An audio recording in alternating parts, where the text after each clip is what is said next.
Bill, we're in Hovet Arena in Stockholm, Sweden. Great to see you here. And what's Sweden been like for you so far? Oh, it's been great. No games yet. No games yet. I feel like I've been here for a month, but it's awesome. I mean, this is a great country. It's a great city.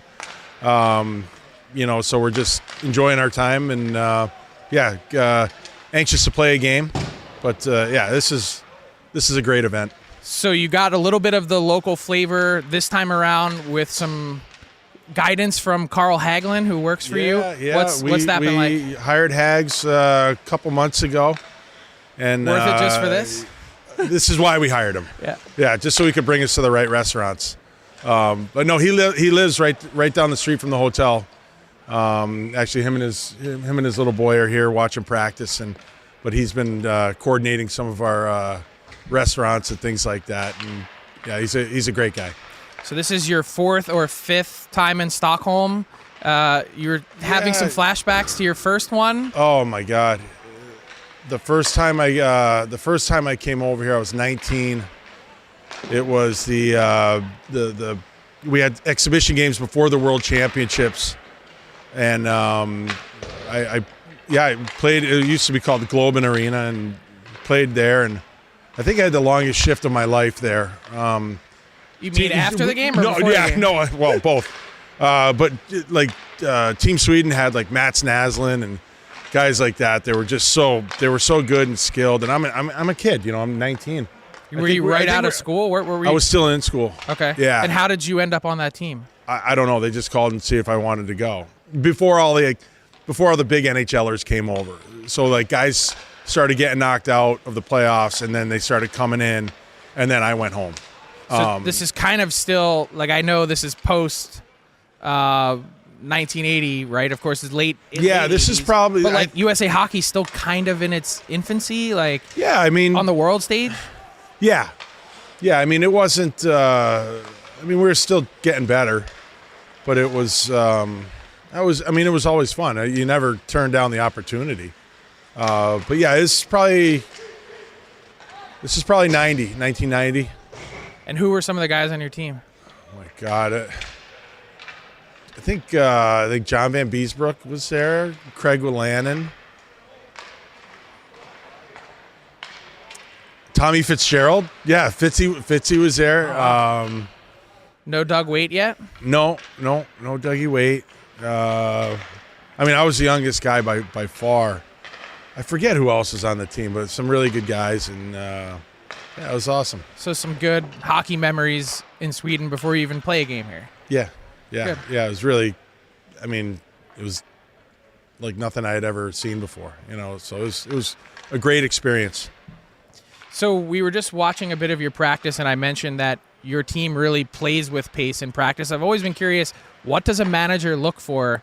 I'm sure you see good practices that turn into good games. You see bad practices that turn into good games and bad practices that turn into bad games. How do you get a sense of what you see? Well, I think it's it's not a day-to-day thing. It's an overall thing. And you're right. We do practice with a lot of pace. Dean pushes the guys because that's where the game is. For me, I just look for detail. Detail on how guys actually practice. Like, the forwards that are supposed to be scoring goals. Do you try to score goals in practice? Do you guys have good practice habits? Are the passes on the tape? When the D go back for pucks, are they, executing the right way?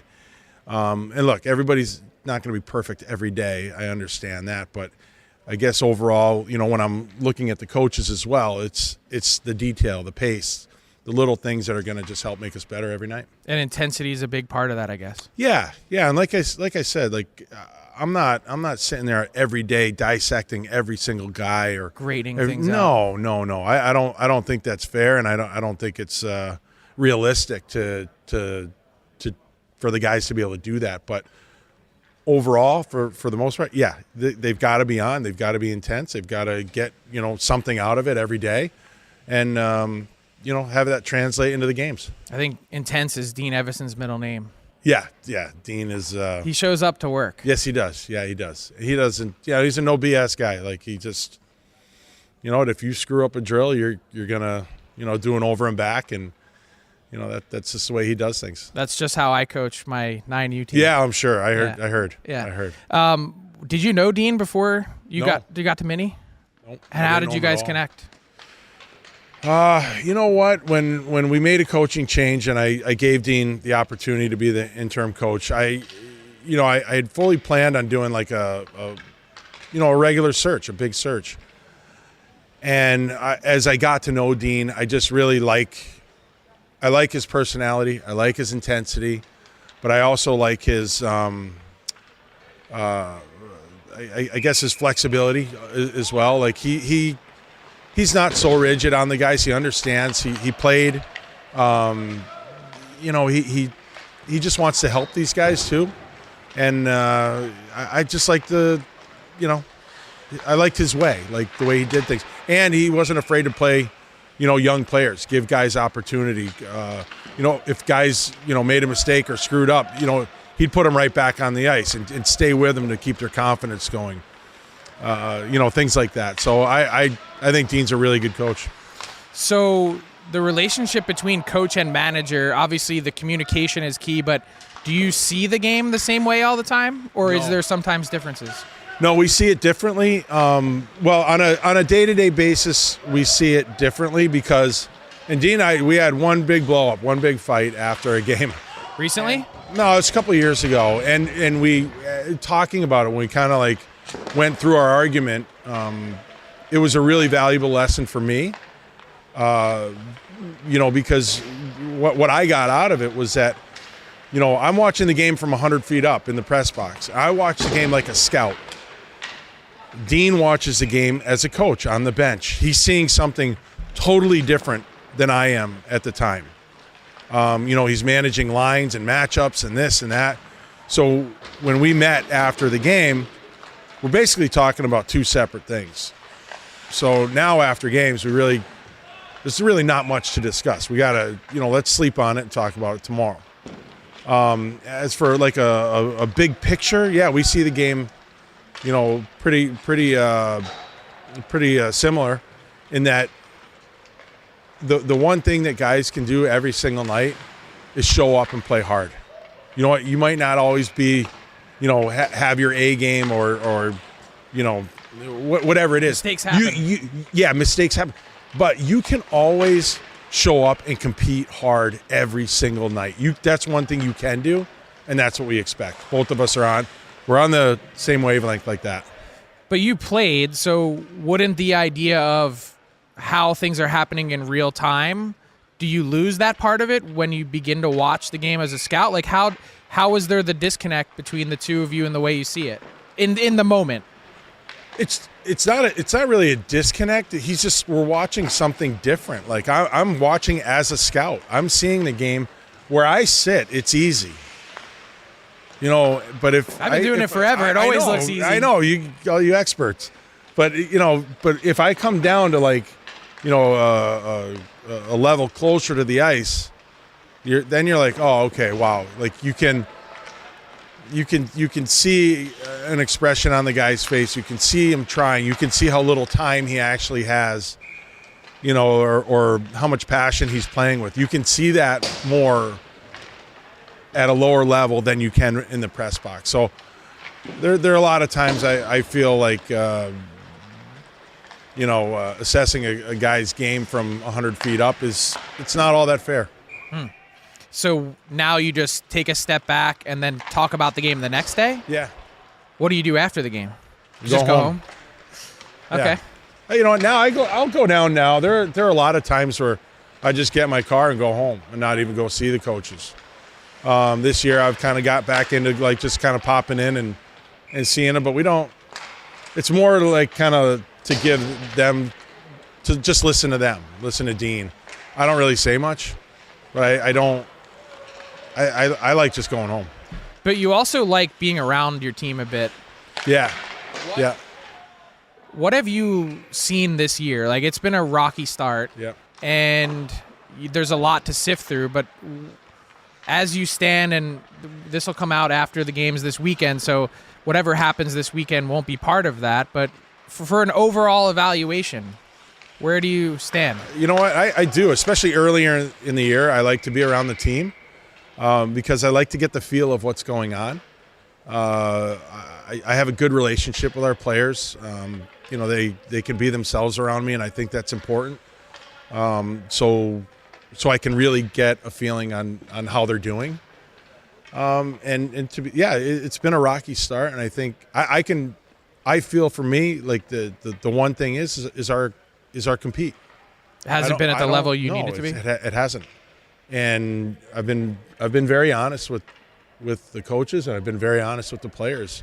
That to me, that's the biggest thing that we haven't been doing this year is competing at a high level on a consistent basis. I mean, there's more. There's more that we can give, and I expect that. So is that a surprise to you? I mean, this is a team that, for the most part, a lot of the same guys are back. Yeah. 100-point season. I know the loss in the playoffs was deflating, but given that work is the one constant, as you say, why does that not show up? Yeah, it's a good question, and one I don't really have an answer for. It happens. It really does. But I think it's part of my job to let them know how I feel and what I see. And, hey, look, everybody needs a kick in the ass sometimes. And just maybe bring something to their attention or our attention. And we all need it. We all need it. And I think this group just needed a little push in the right direction.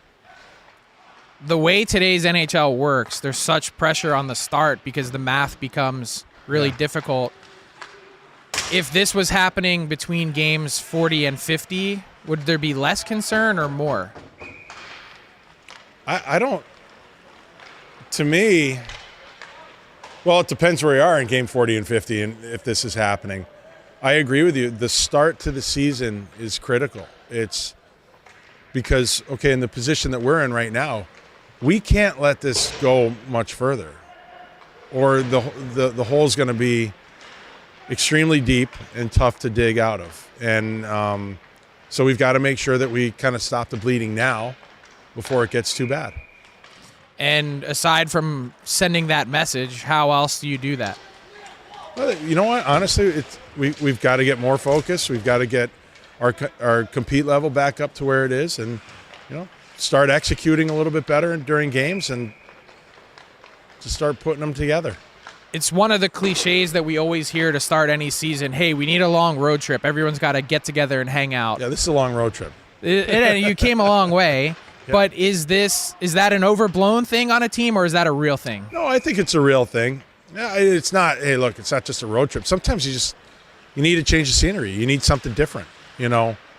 Whatever it is, and I mean, it can go from needing a road trip or a change of scenery, to changing your pregame meal one day, or just sometimes you just need to shock the system a little bit.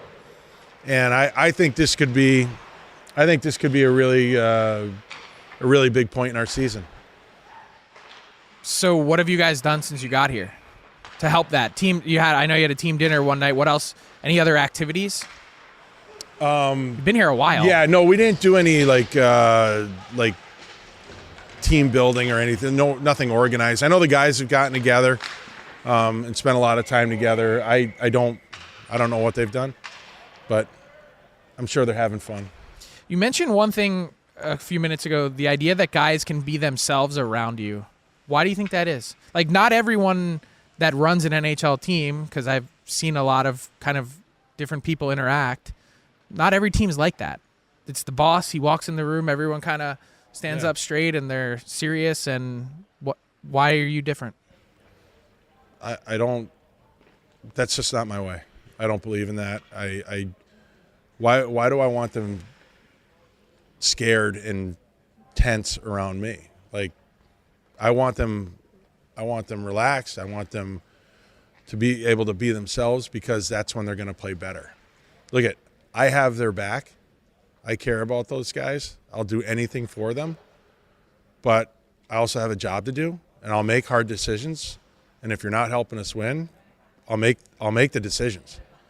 But they know as long as they're here, part of I got their back. I'll do all that stuff. But they know that there's a serious side to me, and I'll do my job. But I think on a daily basis, I think it's really important that these guys can be themselves, and I think that's the way that they're just going to be able to perform better. This is your 5th full season as Wild GM. You are now in the top half of the league in terms of tenured guys. Are you different now than when you first started 5 years ago? Yeah, I am. I think, in a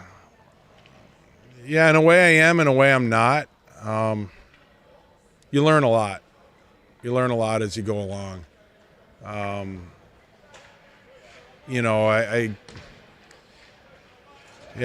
just trying to think, of certain things, but I like my personality hasn't changed. Like I haven't, changed who I am or anything like that. But Your management style. I think I've gotten more comfortable in my management style as we've gone along. Like kind of like we were just talking about. Like that's who I am. That is my style. Other people have their style, and that's great. Like that's fine. But I'm doing it the way I need to do it. I keep. I keep a lot of good people around me, and I'm really lucky that way, and that I've got a bunch of smart guys that help me out on a daily basis, and I keep giving them more responsibility, and I've got great relationships and built relationships with other general managers over the years, and those keep growing, and those are really important. I'm always learning. You mentioned having great people around you. Who do you rely on in your circle when you have a bumpy start to the season? Who do you seek counsel from? Is it inside? Is it outside? Like, who do you go to? It's a lot of it's inside. Chris, the guys that are in Minnesota, Chris O'Hearn, Matt Sells, Mike Murray. On a daily basis, we're all together. So that's, they're kind of the guys. But then, Chris Kelleher, our director of player personnel, Ray Shiro is my advisor. I lean on guys like that quite a bit. There are other general managers that I'll talk to, but former teammate, anyone like that you're like, hey, what do you see? Do you get an outside perspective? They're just other guys like. I talk to Tommy Fitz a lot. I talk to Patrick Alvin a lot, and guys I worked with in Pittsburgh. Kind of get their opinions, and it's always really helpful. But I would say the guys on the my inner circle are the ones that I really rely on the most. The guys that we have in Minnesota, and like I said, like Kells and Ray, they're smart guys. They've been around for a long time. They know our team. They know me. They know the coaches and the situation. So they're always really helpful. How much did this team miss Jared Spurgeon? A lot. I mean, placement in the lineup is so important in this league, and when you miss your top defenseman and it puts everybody up a notch, some guys are kind of playing in spots and where they're not used to playing, situations or ice time, things like that. They're just not where they're used to being, and that kind of throws it all off. Plus, Spurge is a really good player. He's just very calming presence for us. He makes a lot of great plays, and just steady. He's just really steady for us. So when you talk about kind of shifting that around because of an injury, and some guys are, maybe you're asking them to do more than they can, from an organizational perspective, can that be a depth thing, or is that just like, hey, we don't plan for this, like stuff happens and I mean, hey, look, I don't think you can ever plan for your number one defenseman to go out. I think that's just a big. Not many teams are overcoming that. Yeah, that's just a big. That's a big minus. It's tough to overcome that, but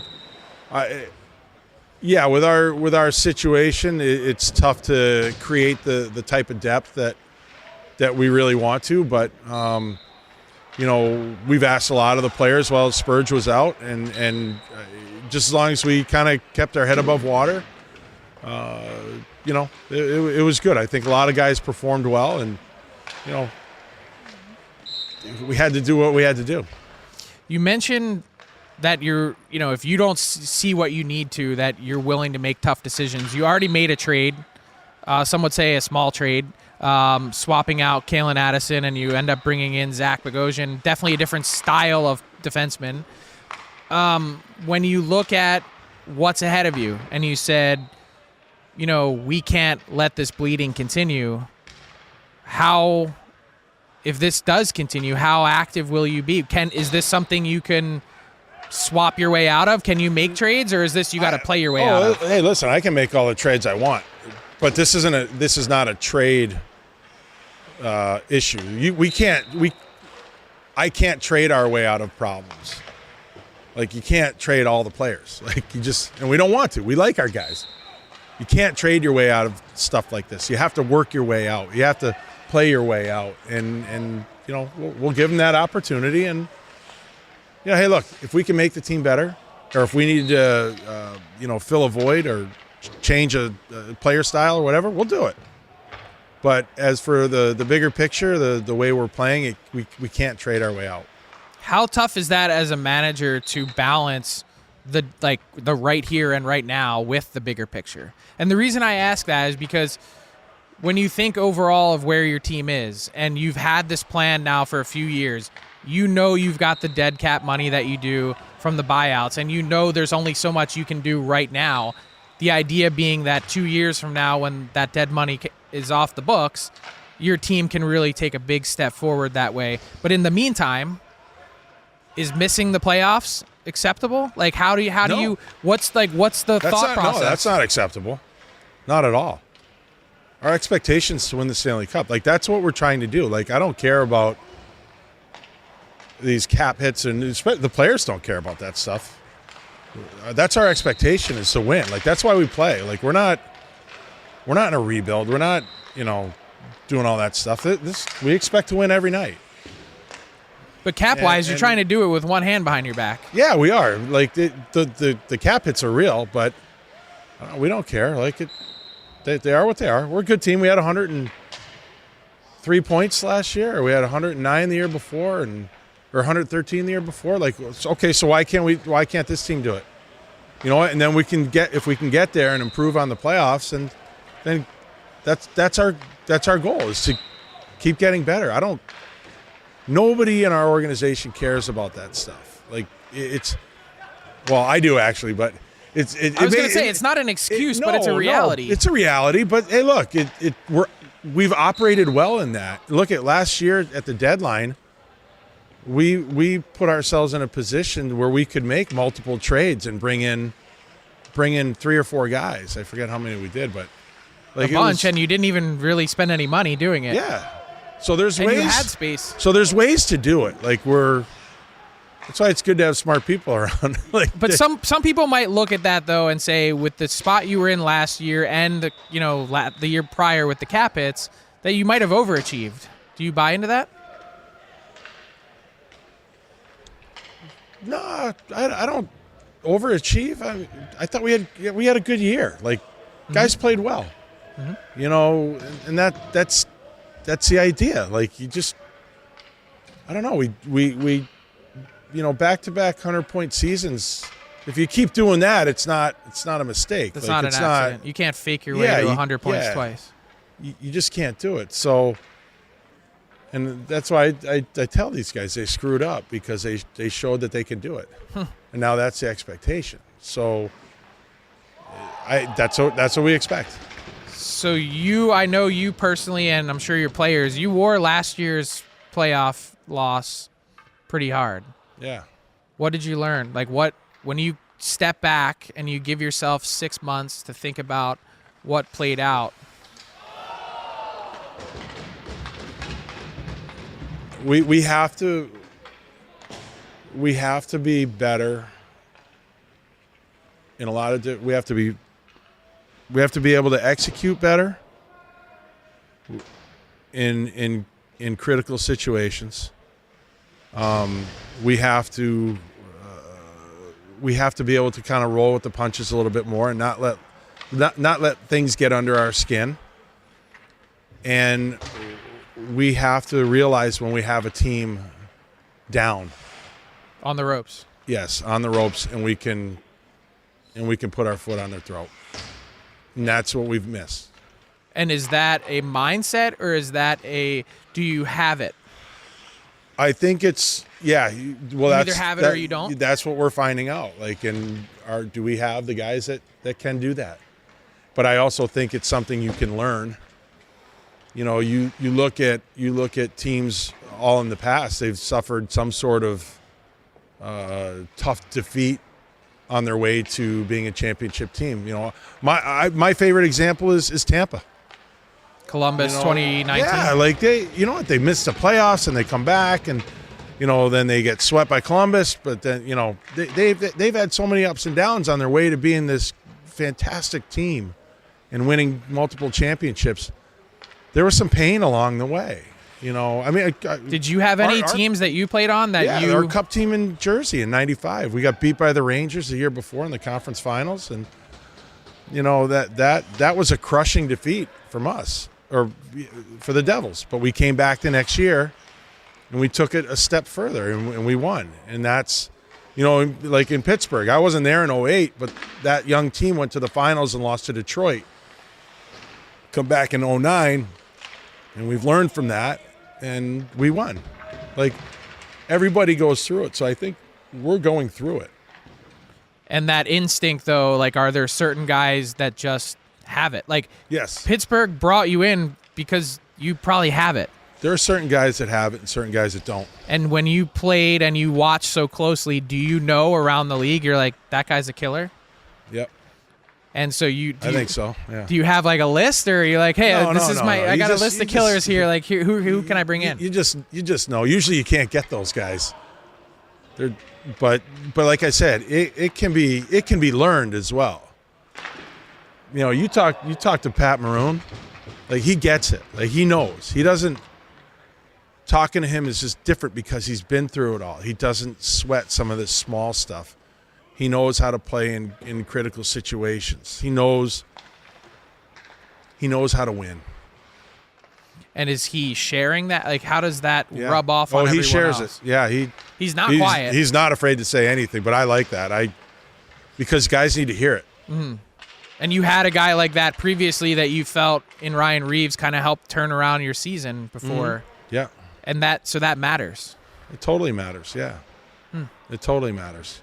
But I think the fact that Patty's won 3 Stanley Cups, that's the biggest thing. It's like those experiences, playing on those great Tampa teams, that great St. Louis team, those experiences, playing in big games. Like, how do you act in a big game? How do you act when you're in a tough spot? Like, what's a guy's demeanor like? Those are the big things that he brings to the table. Like, so he's new here. Give me, like, how does he act in these last number of weeks as things have been kind of up and down? Yeah, he's even keeled.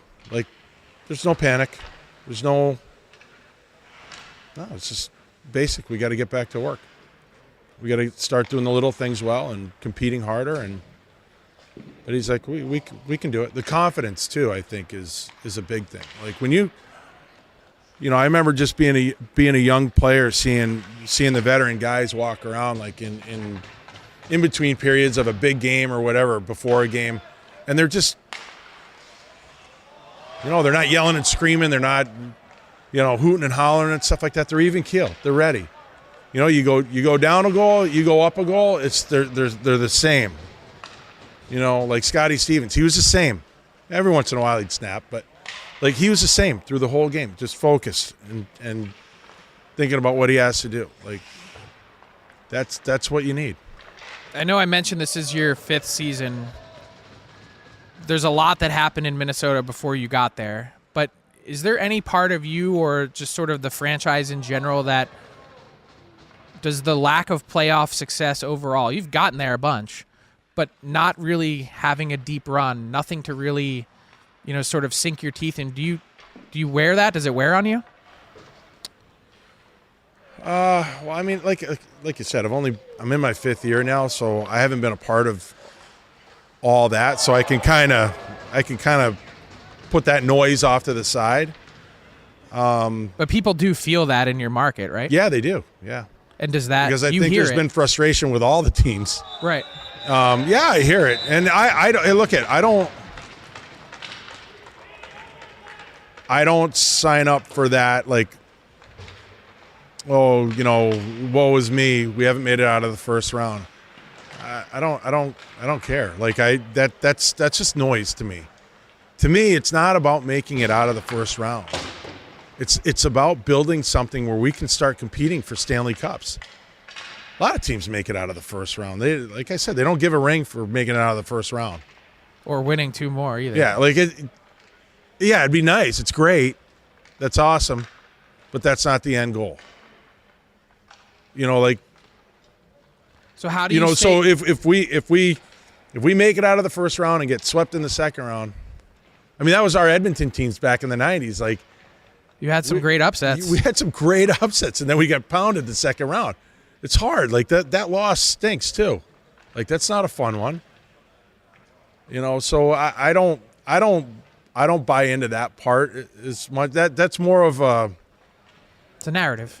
Yeah, you guys worry about that stuff. We're good at that. Yeah. So, last question: how do you balance all of that? You do have realities and limitations, but just being a good team and maybe making the playoffs, that doesn't move the needle for you. No. But you've got a plan. We just got to look at. We have to stick to our plan. Like, out of all the moves that we've made, you can see we haven't gotten rid of first round picks. We've kept I think in the last 3 or 4 years, we've picked more in the first and second round than anybody. Like, we've had a ton of picks. We're not getting rid of those. We're building as we're going forward. Our plan is just we have to stay focused on what our plan is and continue to build while we remain competitive and try to win a Stanley Cup. And that's really it. Like, we're just keep making smart, educated decisions. We'll make a few mistakes here and there, but yeah, no excuses. Bill, your team was just getting bag skated a little bit behind us here, so maybe a good omen for the trip to Sweden. Thanks so much for your time. Thanks for having me, buddy.